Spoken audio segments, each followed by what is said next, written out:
இந்த ஸ்கிரீன்ல பாக்குறீங்க, இதுதான் என்னோட மகள் ஃபாத்திமா ஆலியா. இவ பீட்டா தலசீமியா மேஜர்னு சொல்லக்கூடிய ரத்தம் சம்பந்தமான ஒரு நோயால இப்ப போராடி கொண்டிருக்கிறா. இவ பிறந்தத்துல இருந்து இந்த நோய் இவ தாக்கி கொண்டிருக்கிறது. இதுல இருந்து நாங்க டெம்பரரியா அவருக்கு 2 சொல்யூஷன் செஞ்சுட்டு இருக்கிறோம். ஒன்று, ஒவ்வொரு மாதமும் பிளட் டிரான்ஸ்ஃபியூஷன். நீங்க இப்ப பாத்துட்டு இருக்கிறீங்க, இதுதான் இப்ப இவக்கு நடந்துட்டு இருக்கிற பிளட் டிரான்ஸ்ஃபியூஷன். நேற்றும் நாளையும் இவக்கான பிளட் டிரான்ஸ்ஃபியூஷன் அனுராதபுர வைத்தியசாலையில நடந்துச்சு.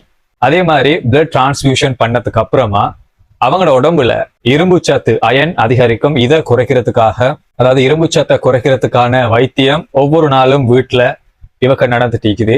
இந்த வீடியோ பாருங்க. இவ இந்த வாழ்க்கையைத்தான் ஒவ்வொரு நாளும் வாழ்ந்துட்டு இருக்கிறா. இதுல இருந்து விடுபடுறதுக்கான ஒரே ஒரு தீர்வு என்னன்னு சொன்னா போன் மெரோ டிரான்ஸ்பிளான்ட் செய்யறது. இந்தியாவில் இருக்கிற சென்னையில கிளினிக்கல் ஹெல்த் சிட்டின்னு சொல்லக்கூடிய இந்த ஹாஸ்பிட்டல்ல டாக்டர் பொன்னி தலைமையில HLA ரிப்போர்ட் பெறப்பட்டு இதுக்கான எஸ்டிமேஷனும் பெறப்பட்டிருக்குது. கிட்டத்தட்ட 1.5 கோடின்னு சொல்லக்கூடிய எஸ்டிமேஷன் பெறப்பட்டிருக்குது. இந்த 1.5 கோடி என்பது என்னோட வாழ்நாள் சேவிங்கை வச்சா கூட இந்த அமௌண்ட் என்னால திரட்ட முடியாது. இதனால தான் உங்கள்கிட்ட வந்திருக்கிறேன். உங்களால ஏழுமான உதவிகளை செய்வீங்கன்ற ஒரு நம்பிக்கையில இதுவரையிலையும் இன்றைய நாள்ல கிட்டத்தட்ட 32,61,000 ரூபாய் சேர்த்திருக்கிறேன். இந்த தொகையை எனக்கு உதவி செஞ்ச எல்லாருக்கும் ஜஸாக்குமுல்லா ஹைர், நன்றி, ஸ்தூதி.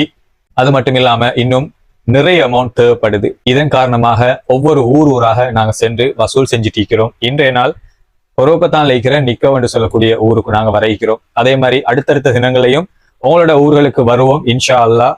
வரும்போது உங்களால ஏழுமான உதவிகளை எங்களுக்கு தந்து எங்களோட பிள்ளைக்கும் ஒரு வாழ்க்கையை கொடுக்கறதுக்கு உதவுமாறு அன்பாக வேண்டிக் கொள்றேன்.